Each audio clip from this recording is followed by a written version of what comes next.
Welcome to Couch Convo with Coach Karla. I am your host, Coach Karla, and this is where we give you life tips, tools, and solutions to help make life better for you. So glad to see you all on this afternoon, and we are joined by, can I call you doctor yet? If you want to. Dr. Kelly C. Harris. Sometimes I make a mistake and go back to her maiden name. My married name. Her married name. Mm-hmm. Okay. All right. We're going to welcome Kelly to the couch. And anyways, we'll all be calling her Doctor very soon. Yeah. But just to so that you all can get to know Kelly. Kelly and I attended the University of Memphis, the master's program together over... How long ago? Well, I know I finised in 2007. Okay. Mm-hmm. All right. 2000. We finished in 2007, mm-hmm. which it sounds really. It sounds like a long time ago, but then does it feel like a long time ago to you?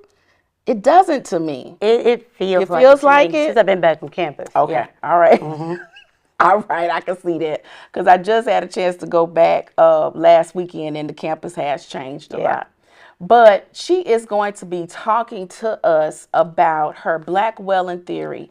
Kelly has been in the field as a clinician for the past 20 years, and she is currently pursuing her, doctorate she's going to transition to behavioral science. But right now she's working on formulating a theory. She's got everything but her dissertation done. Now, as we talk about Black wellness, it is, I guess I can say that it's kind of, it is controversial. Yeah, it's controversial.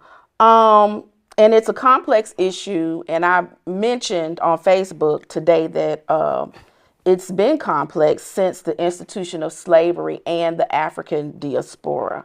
And so I'm going to let Kelly tell us a little bit more about herself.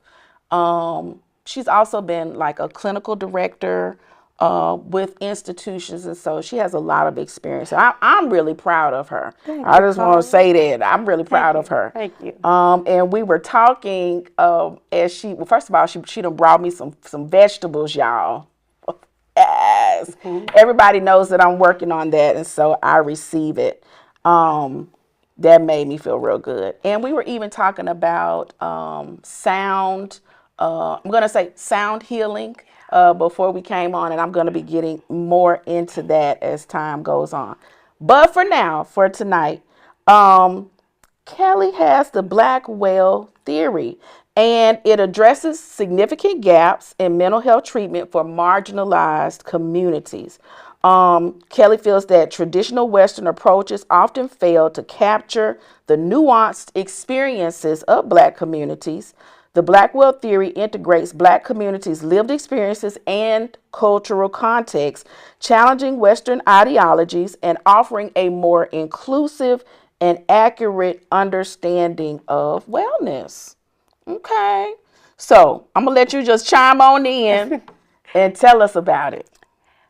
Thank you, Karla, for having me. And I'm proud of you. I am so proud of you. I am. When I asked if you wanted something to eat today, you said you were in a session. And I was thinking, I know how it is to be in a session and have something else to do. Yeah. So immediately with me offering, I thought about me being in that setting. Yeah. But the Black whale theory, I'm not sure where I'm looking.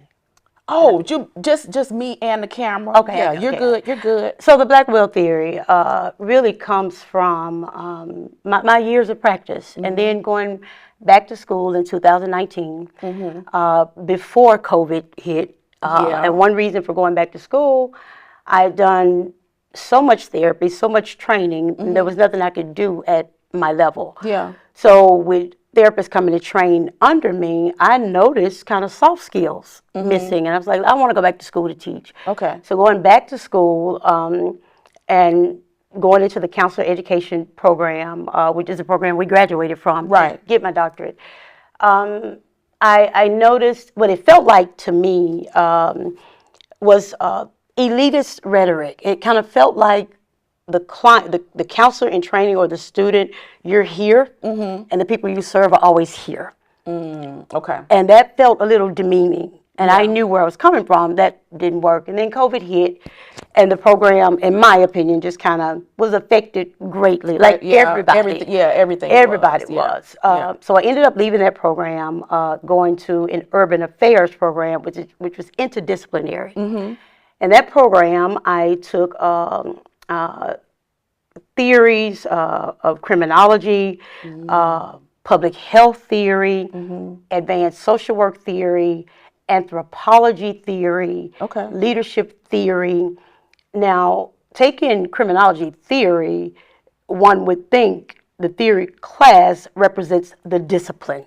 So it felt like I was doing 3 different PhD programs. I bet. With all of those theories. Yeah. And the theory is a hypothesis, is what a researcher thinks about a phenomena, Right. and then they test it to determine whether or not it's true. So with all of the theories, with all of these disciplines, looking at us as Black people, the theories seem to represent us in a way of bad, burden on society, not good enough. Spoke a lot about our poverty, our crime, hopelessness, and helplessness. When I took the anthropology theory, though, that went back to slavery, Yeah. I'm like, this is where it began. That's where it began. Yeah. This is where it began. So, and it was in that anthropology class that I heard about Dr. Charles Cartwright in 1851, was the first researcher to come up, the first mental health diagnosis for African Americans. Okay. First one is called drapetomania. You can Google it. Oh wow. Okay, that don't even sound good. That diagnosis was assigned to slaves who tried to run away. Okay. So if you keep on trying to run away, you diagnose with drapetomania. You finna make me walk up off the stage. Stay with me, sis, okay? So in that drapetomania, then he also added I may not be pronouncing this right. It's diastasia ethiopica, which means that Black people don't feel pain. Ooh, now So when you catch them, beat them, they can't feel it. Okay. You with me? I'm with you. Okay. So if I can't feel it, why would you do it? I'm sorry. Again, beat them. You can't feel them. So his research went on to be bogus. They were like, Cartwright was wrong, but he's still lauded as one of the best researchers that ever did work. Okay. So that diagnosis is filtered through public health theory, every theory that our freedom is diagnosed and pathologized. Kelly, I got a question. Is he the same one who did he did some type of surgery on Black women? He supported it. He supported He supported the surgery of giving hysterectomies to Black women without anesthesia to see how much pain they could take. But the white women could have anesthesia. So our bodies have been, a lot of research has been done on our bodies.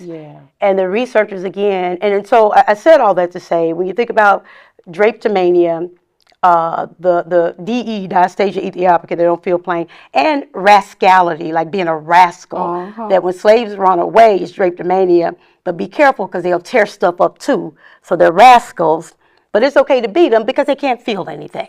Okay. So Black communities are known for being resilient and strong and tough. A lot of that is where it started. We've been dehumanized for a long time. So with me looking at all these theories, Karla, and looking at where the world is today, I'm looking at researchers, what have y'all done? We should be further along. By now, I'm reading about theories in 1800s. This still happening. And we're not doing anything about it. So what I found that getting the PhD did a lot of naming a problem, but blaming the victims of the problem. Naming poverty as an issue, but y'all just need to get a job. Y'all just need to do this. Y'all just need to do that. If Black people would do this, then they would be all right. But your systems and structures have already said no. Now, Cartwright was also the researcher that said, send them all back or kill them because you won't be able to stop them. I remembered something about that too. Okay, all right. So I'm coming up with, I don't think Black Americans can ever be healed on this soil. I think the Wow. wound is way too great. I do think we can be well. Okay. And that's where Black wellness comes from. Okay. I'm well enough not to knock the hell out of my kids today. You get what Okay. I'm saying? Yes. Not healed, because I Yeah. still get triggered. Yeah. I'm well enough, though, to manage this moment. We can make those things count. Mm-mm. Now, I did Boy. PhD in research after I practiced for so Yeah. long, being a Right. clinical director, director of grief and trauma, with all the work that I did. So I'm looking at the research now. No wonder the policies were like that for the babies I tried to work with. No Okay, I wonder they got were you. over-medicated and undertreated and overdiagnosed. This is still a ripple effect. Yeah. Yeah. And so black people are still, in my opinion, black people are still being demonized Yes, and dehumanized. exactly. And we're doing that also. This is the work of Dr. Joy DeGruy. We're also doing it to each other with the Yeah. post-traumatic slave syndrome. Yeah. And I love how she describes it in the book that if I'm in the field working with my son, we're slaves, master comes by and says, that's a good looking boy. I'm going to say, he's dumb, he's stupid. No, he's not, because I'm protecting him. Right. Right. Right. Yeah. Fast forward it, like she said, to today, if I got my baby TJ on the soccer field and the white mom has Timmy, white mom says, no, I say Timmy is doing real well. Yeah. White mama said, but TJ is awesome. As a black mama, I say, he hard-headed, he need to get somewhere to sit down, get on my nerves. TJ comes home and say, well, mama, why can't you be proud of me? Right. Right. And that's continuing the post-traumatic slave syndrome. Even in clinical settings, sometimes clinicians, when we're working with, I think, people of the same color, it can be scolding and directive and punitive. Now, you know you need to stop that. Does that make sense? Right. It's not warm. It's not tender, Right. which is what all intervention should be. Okay. And we're conditioned to do it. Okay. Okay. Does that make sense? Yeah. So I also realize that the more education we get, and this is just my belief, the more education we get, we become more like them. Oh, sure. And it causes us to dehumanize us more, even more. Sure. Sure. Think about when I first became a licensed counselor, I'm diagnosing everybody. Yeah. Oh, it's this, is that, I'm diagnosing, because I'm over here with them, they've licensed me to do so. Okay. Yeah, the stuff you saying, it's got to sit with me for I know, for I'm a talking minute. fast. That's but why I you, wanted. but no. Okay. You're not talking fast. Okay. It's very meaty information. Now, as a clinician, I'm familiar with some of it, but not all of it. Right. And then our audience may not be, Right. some of our audience may not be familiar at all. Yeah. But and then also, it is hard to hear. It's yeah, Karla. It's I wept over this. Like when I was reading about Karla, there were times I took a zero on an assignment because I said, I'm not reading this article. Wow. I'm not. I won't do it. I don't want to read it. I'm not writing about this anymore. I'm not doing it. This is not just text. This is my life, Right. and it's been in your hands for centuries. No wonder we're behind Yeah. as a community. Yeah. That makes sense. Now, in some of my other research, there were only 5 slave ships. Now, y'all can check this. I heard this at the Civil Rights Museum that went back to Africa. Well, let me say this. This is what I know for sure. The name of the slave ships were Desire, Fortune, Dream, Empire. So black bodies have always been associated with white wealth. Okay. Does that make sense what I'm saying? I got you. So our bodies, to research us and dissect us and all, it's always associated with white wealth. Well, and always associated with us being owned Yes, by them. absolutely. And then if you own me, then you can tell me what to do. And because you own me, I respect that power. I got to come closer to like who you are, and I can't stand who looks like me. Yeah, the self-hatred. Yeah. But align it with that power. Yeah. All right. Yeah. Well, it's go ahead, Kelly. I mean, you helping me breathe and to be able to say this out loud, because it's been lonely, Karla. Like, I spent 5 years in a PhD program. Okay. And there was a part of me that knew I probably would not finish that program because I am so vocal. And people would tell me, Kelly, just get the letters, just get the PhD, just get the letters. There's a stench on it. I can't just get it. Because when I get it, I ain't gonna sit down. Okay. I'm ready to research. Get it. Right. Okay. You did good. Yeah. You did good. Because I don't know if I could have moved the way that you moved, but I can also see how I feel like God is going to use it. Oh, yeah, absolutely. Absolutely. Now, as Kelly was, a couple of things. As Kelly was sharing, it made me think about, we just had the West Tennessee Counseling Association conference last Saturday, and I was there. Dr. Archandria Owens presented, and she was presenting actually on our nervous system and how our nervous system, I can't say it like she said it, but how our nervous system responds to prejudice, racism, and things that we need to do to regulate. Oh, yeah, I'm regulating. This feels good, too. Okay. It feels good, yeah. The things that we need to do to regulate.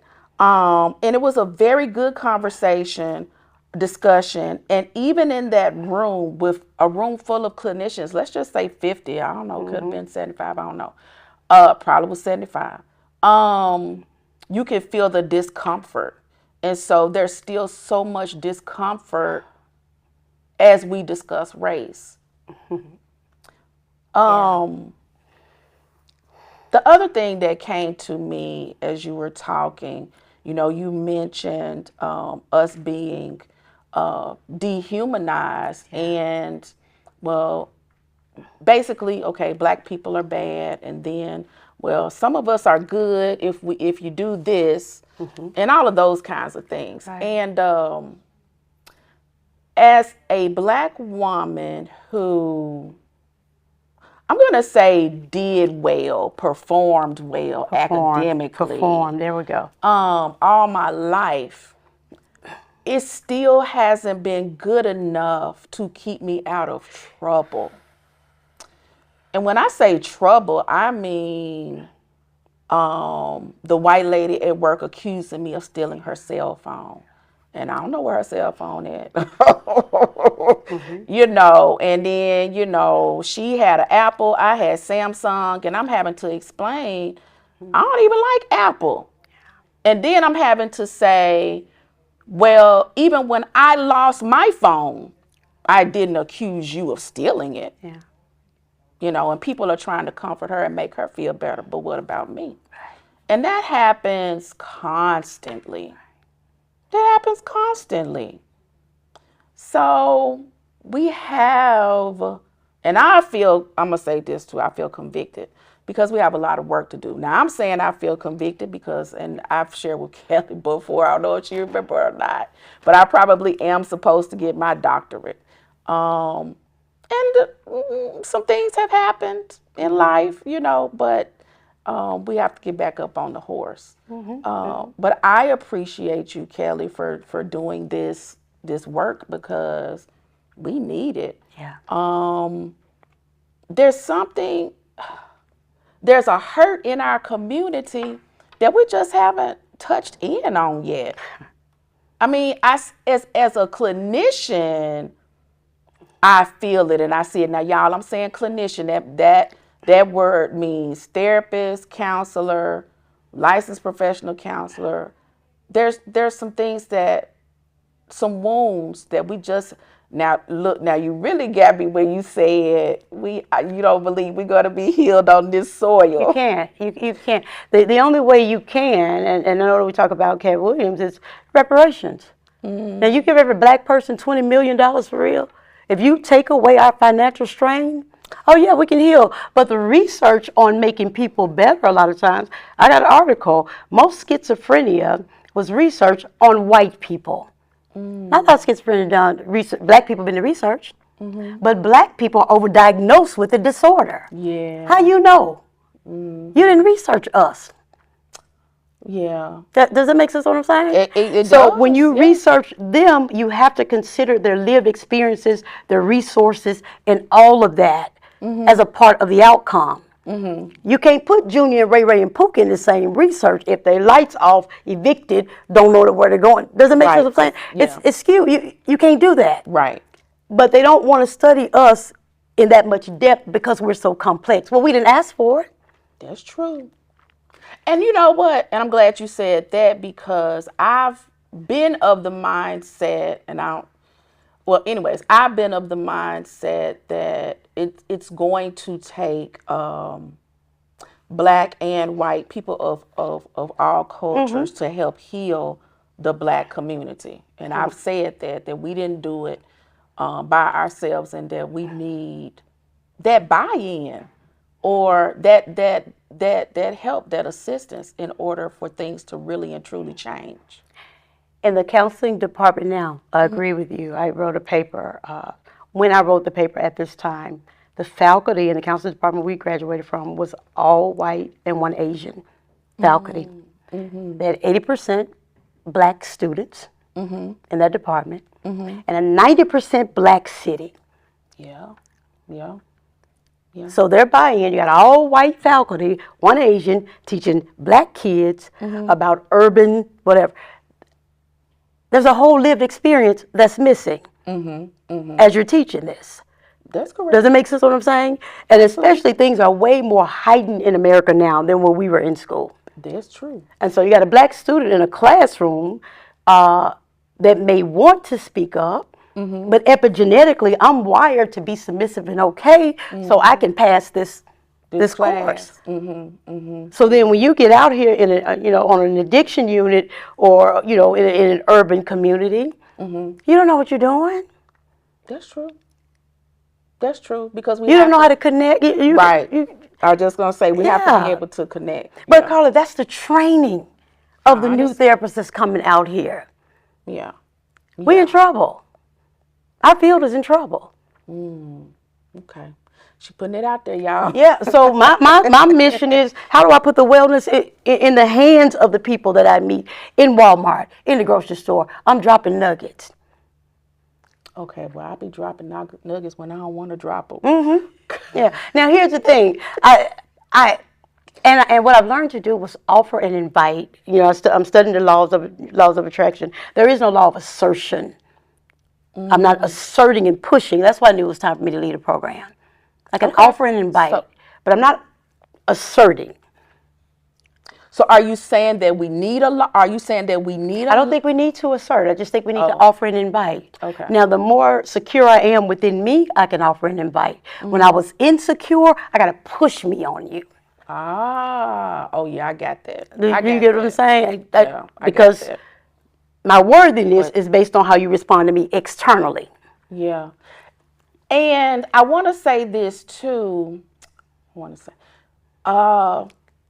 We can't, Kelly, correct me if I'm wrong, we can't think of our mental without taking the spiritual into account as well. Right. All of that stuff goes together. Now, when you were, I'm gonna share this. When you were talking about schizophrenia, lost my little train of thought just for a little bit. Well, okay, all right. So in some circles, as we look at the spiritual and shamans and healing, and we study culture, there are some religious beliefs that schizophrenia it can be what is that? What well, I'm gonna say a high level of spirituality. Okay, thank you. That's what I would say. Thank you. That's because that's a good way to say it. I had an experience.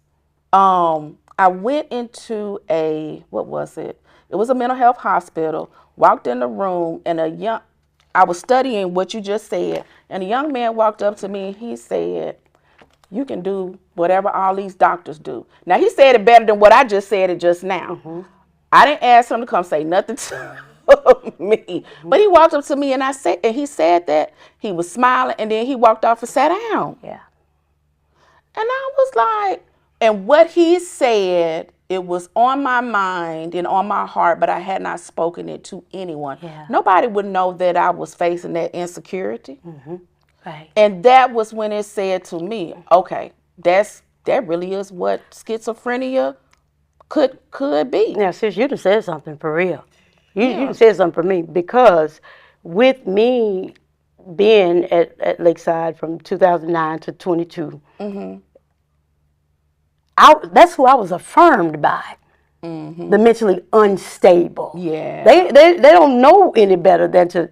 They can't fake with me. Right. You get what I'm saying? So instantly I could see what I now know, God flowing through me clinically, but I would get that back from the suicidal, the homicidal, the psychotic, the schizophrenic. It would be raw and real. That was my affirming. Yeah. You know, so to go back in the halls of research and that kind of thing, like, man, y'all ain't got a clue. Right. If I brought Ray in here now, you wouldn't know what to do. Wow. On his good day. Okay. After she said, oh, it's good day. And I want to be clear, I'm not saying that about all schizophrenia. I do believe that there's a biological component or a chemical component for some people or something. But there's just so much that we don't know about it. I've enjoyed the discussion that we've had so far. I've learned so much. I hope that our audience is got their thinking caps on. They need to take notes this time. This is one of these deep couch combos. They got to take notes, and email me with your questions at coachkarlalewis@gmail.com. We're going to go to break, and we'll be right back.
Feminine during your feminine flow. You know, your monthly cycle, your period. Are you still suffering in silence? The suffering is over. It's time to choose Rain. Rain is an all-natural, premium sanitary napkin with 8 layers of cotton, high-grade polymers, graphene to help cut bacteria by 99.9%. Ladies, let's protect the most precious jewel in the world, you. Rain Premium Sanitary Napkins do not make any medically backed claims or personal recommendations of any kind. You're talking about a good time shield. When we all come on now.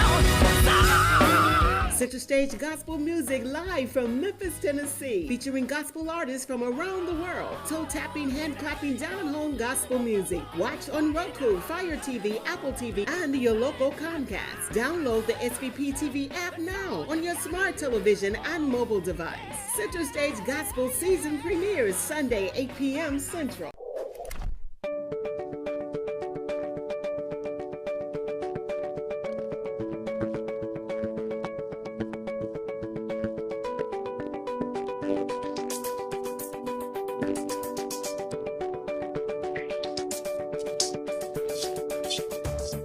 Welcome back. I am joined tonight by Dr. Kelly.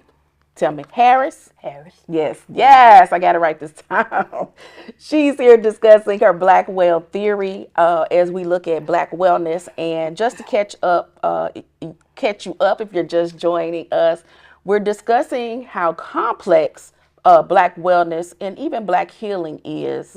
And so we want to jump right back into, while we were on break, we were talking about the idea of fictive kinship. And I'm going to let Kelly jump on in on that.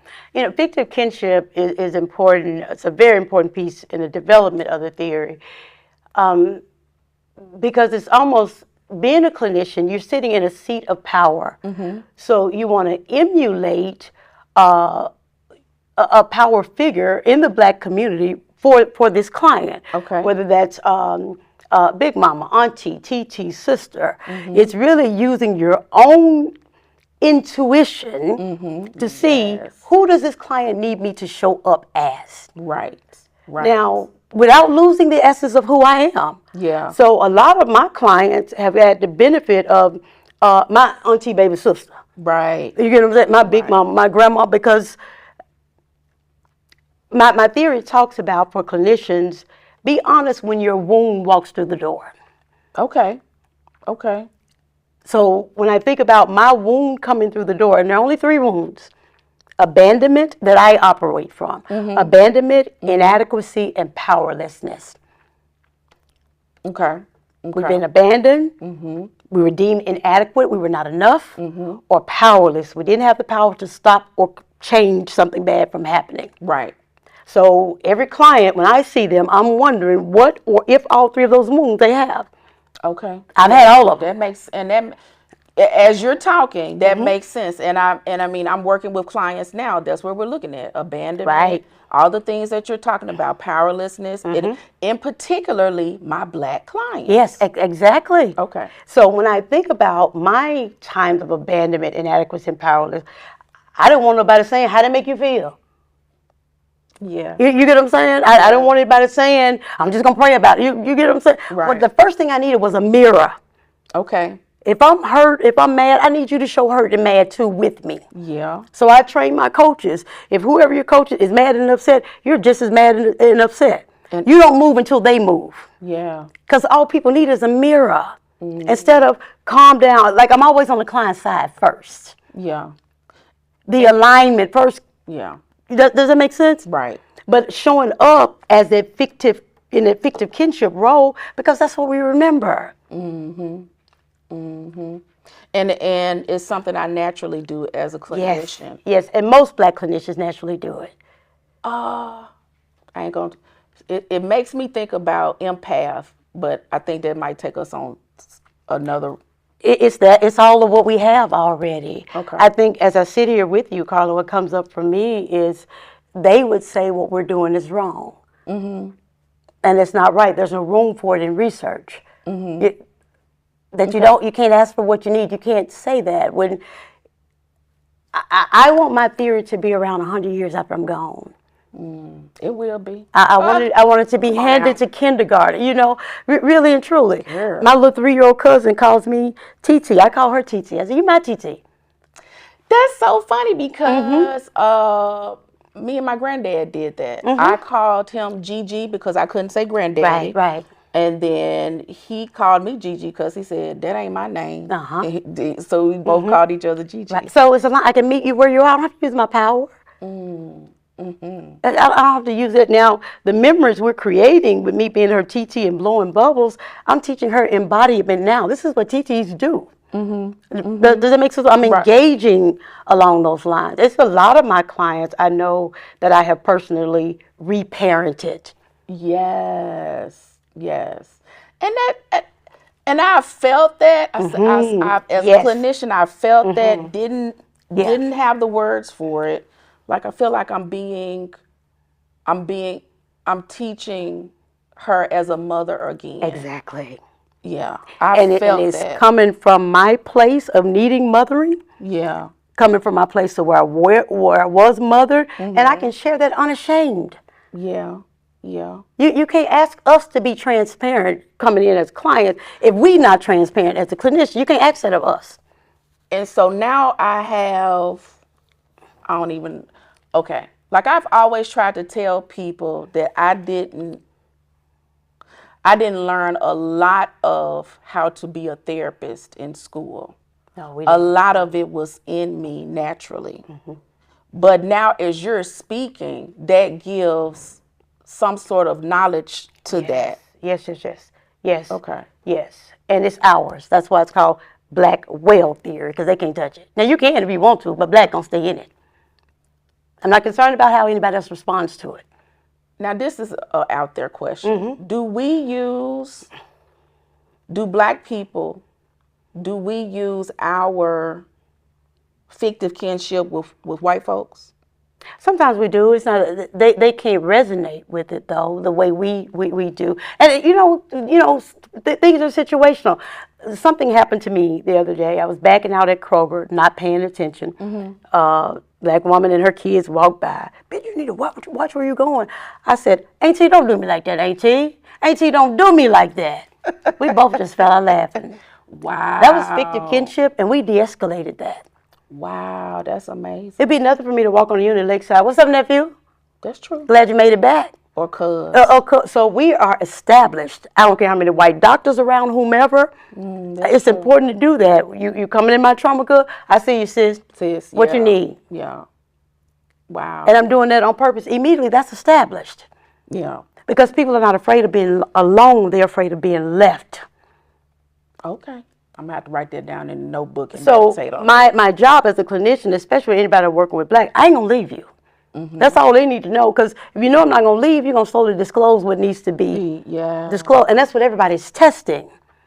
They're not afraid of being alone. I'm afraid of being left. I don't want to get attention. Now you're going to leave me, over this. And now, as you say that, I remember clients saying that when I was, on the unit working. Are you going? They just straight up ask, are you going to leave? Exactly. Wow. Okay then. Exactly.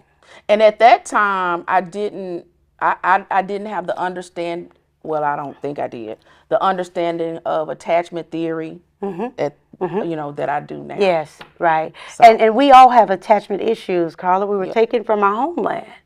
And then if we're coming over here as family, then we're split. We're not told where we're going. So when I get on another plantation, I got to figure out how to connect. That's why we love each other on TikTok. We don't know them people.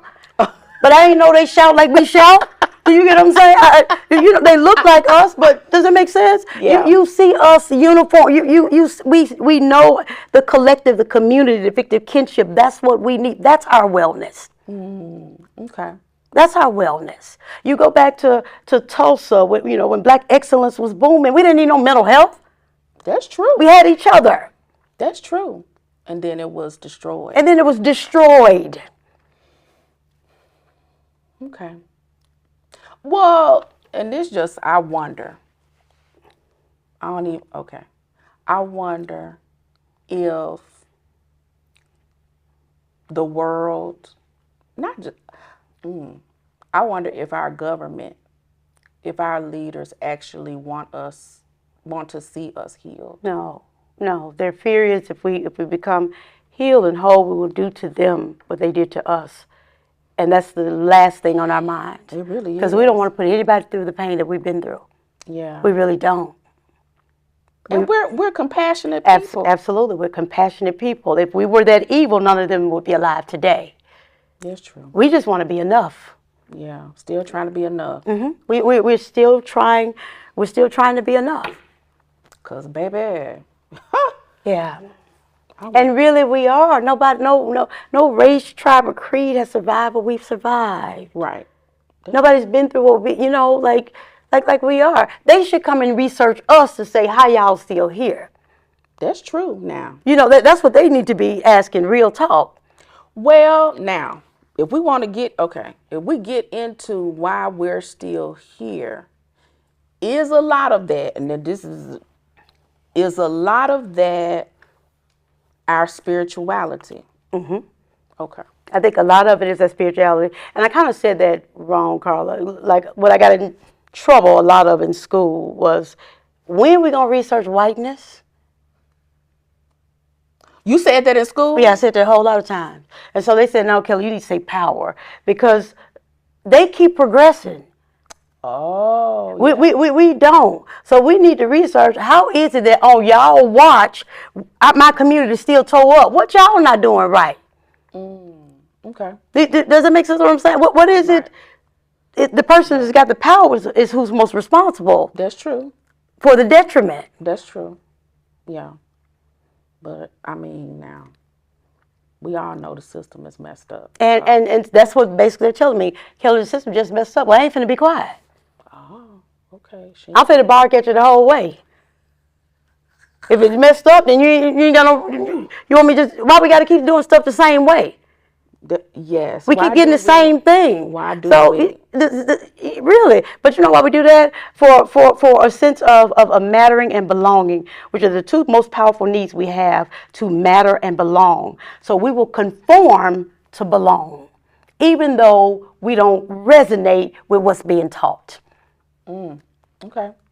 I will act like I'm one of you, even though I don't agree with this. Yeah. Because I don't agree with a lot of stuff that I don't agree with. I'm for real. Yeah. So, Okay. And Kelly talks about clinician-client dynamic. She says the Black World Theory promotes a co-creative approach where clinicians acknowledge they don't have all the answers and remain curious and non-judgmental. I like that. yeah. Because I'll tell my clients I don't know, but I'm going to work on finding out. I don't have a problem with that. Because I don't know everything. And that's too much pressure anyway.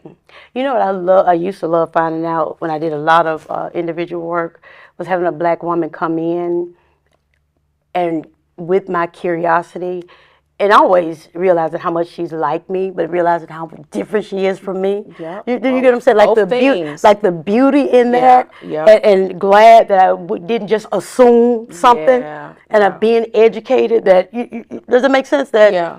you know, she weird as hell. You know, she like sis, that's what's up though. You know, I learned something from that because not being around that. Yeah. But we've been silenced and suppressed so long because they self-standardize. They make themselves the standard. And so we lose a lot of our authenticity with attempting to be that way, but it's also power. Yeah. It's safety, quote unquote. That's true. Yeah. And I don't know, but there's, we're still not safe. No, absolutely not. That's what we don't get. So I ain't safe anyway. That's why I ain't finna shut up. Right. Yeah. I'm not safe anyway. So what I want to do is bypass the university. Let me go straight to the street. I'm telling you how to deal with Ray Ray. I know how to deal with the Silver T. I mean, really. You ain't got to pay nobody. I'm sorry. And no, you're fine. And you took us back before we got started with the interview pre-show. You were mentioning that was what W.E.B. Du Bois did. That he Yes. went to the community. And I attended Fisk. Yeah. And so I love of course we laud W.E.B. Du Bois, but Yes. you reminded me of that. And it was something that I had forgotten.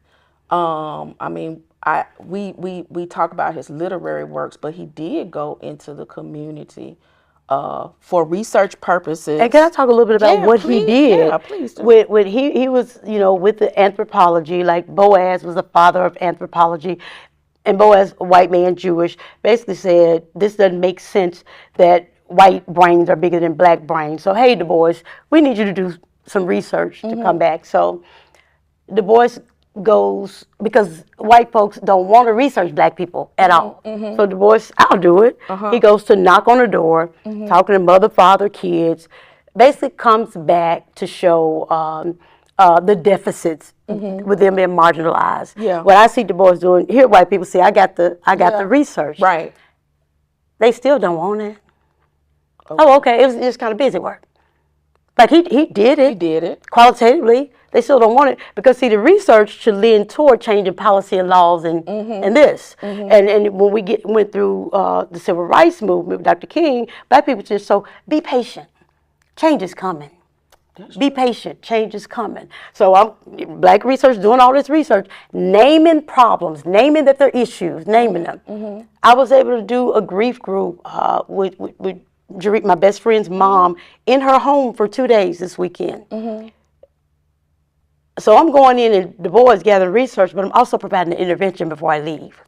Yeah, yeah, yeah. Even if I don't take this back to the researchers, you have some intervention and relief before I leave your home. Yeah, yeah.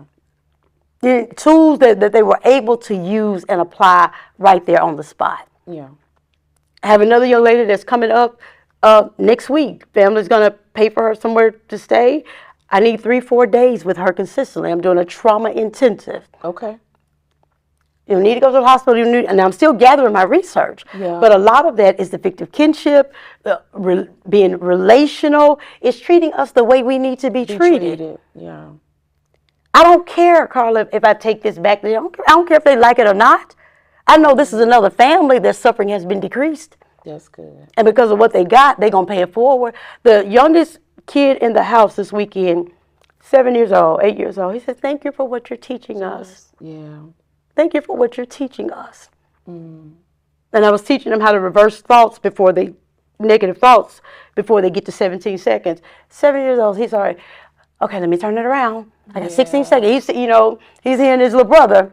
Let me turn that around. The embodiment of it. That is so interesting. 7. Because I have told clients when we're working on redirecting thoughts to think about it as something that you can see that's circulating. And before it gets to that third rotation, to redirect it. Right. Because the belief is just a thought that we've held too long. Right. And so when it comes, you can, and the baby was saying he was scared. I said, you're not scared, you're brave. And so every time he would turn it around, I'm brave. Just little things, in the house. And so one of the adults said, I want him to, keep working with you. I said, but you wouldn't have gotten these results in a clinical setting. We've been riding bikes. Oh, yeah. We've been walking around the lake. You wouldn't have gotten these results in a clinical setting. I just spent 2 days with the family. That's good. I'm doing the same thing next week, just testing. What does that look like? I don't care. I don't need them to co-sign it. Okay. So if we want to help move your theory forward, or if we want to help you, are there ways that people in the community can do that? Yeah, thank you for that. I am having what I'm calling experiential groups. What I would like is groups of 8. Okay. And looking at maybe 4 to 6 sessions as I put the theory in action. I do something, one of my friends noticed, I do a teach to text. Like as I'm teaching it, you're also feeling it and experiencing it. Okay. Now the beauty, because it's a live theory, because of your lived experience, you get to push back and say, but we don't say it like that. Okay. For example, you ain't got to say it like I say it. You know what I'm talking about. Right. Does it make sense what I'm saying? You know how to affirm, in your way. And so it's individualized and specialized for each person that's using it. So I would like, people to be a part of those groups, and I can give them ways, to get in touch with me. Now, this is informal research. I ain't working, so the groups ain't free. But, you'll definitely be able to take something from it.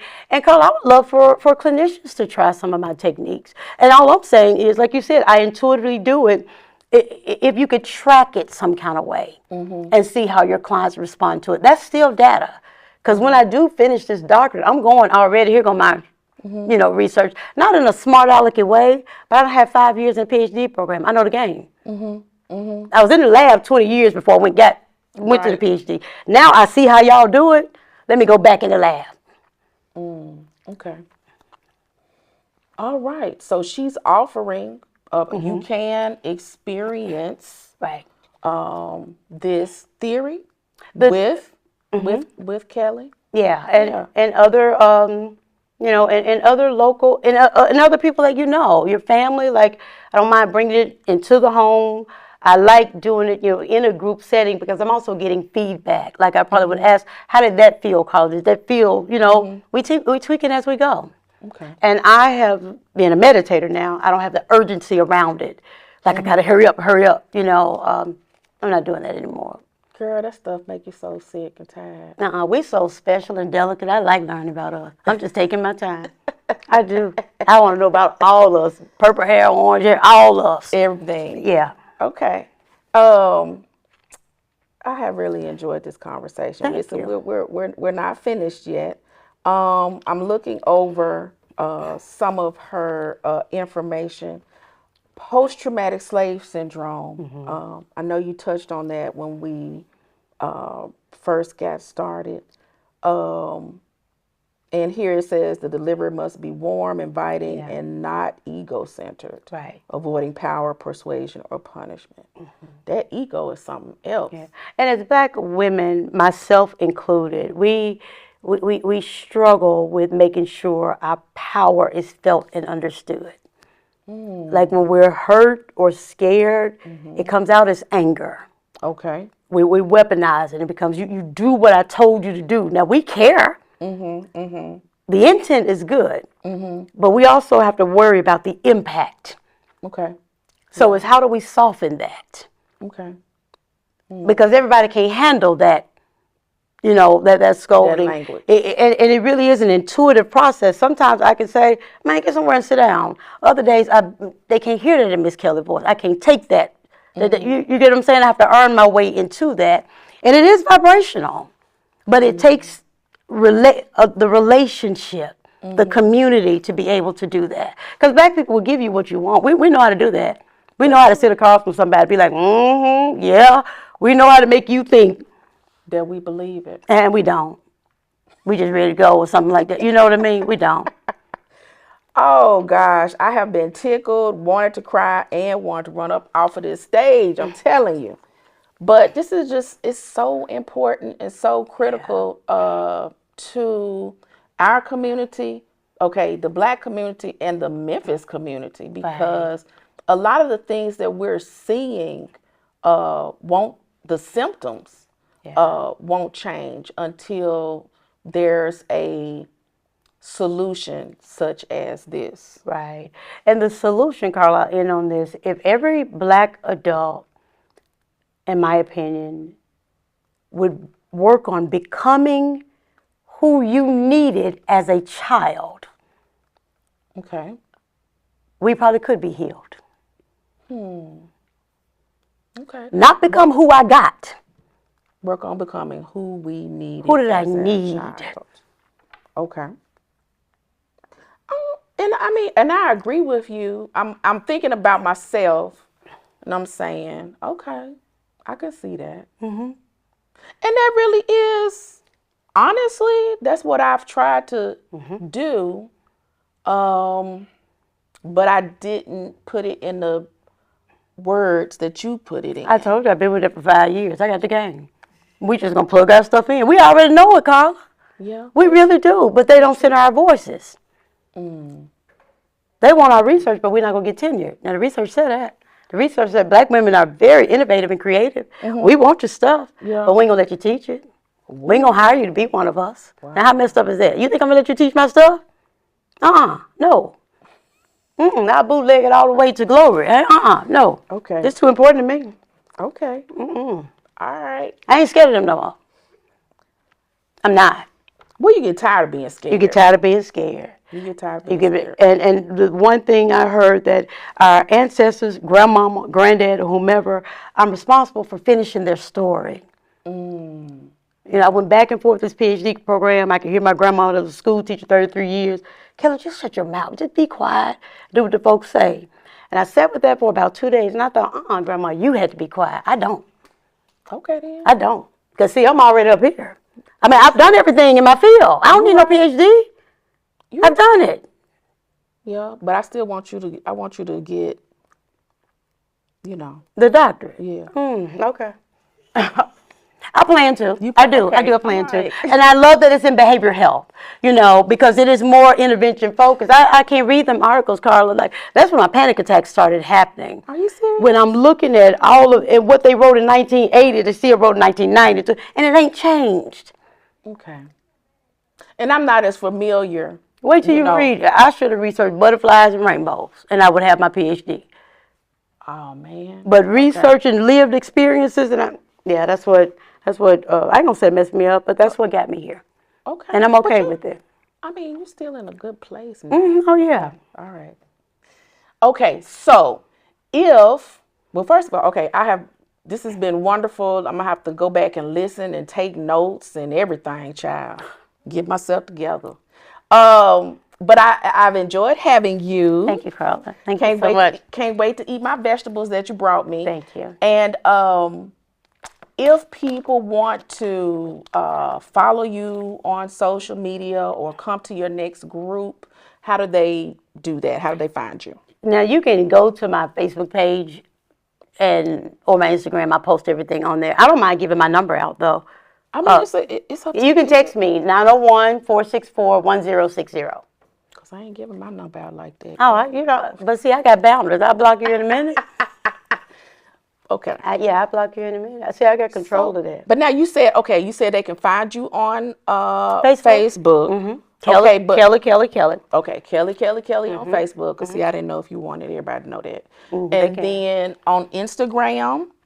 I'm Nourished by Kelly, and I still have University of Mental Health, which the theory, University of Mental Health will be rooted in theory. Okay. See, that's how you do it now. That's how I learned 5 years in PhD school. Okay. All right then. Yeah. Okay.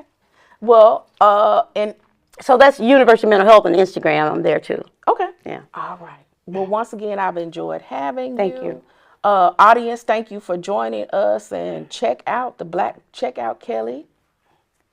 Last name? Harris. I almost said it wrong. Check out Kelly Harris and the Black Whale Theory. Black Whaling. Good night. Yeah. Thank y'all.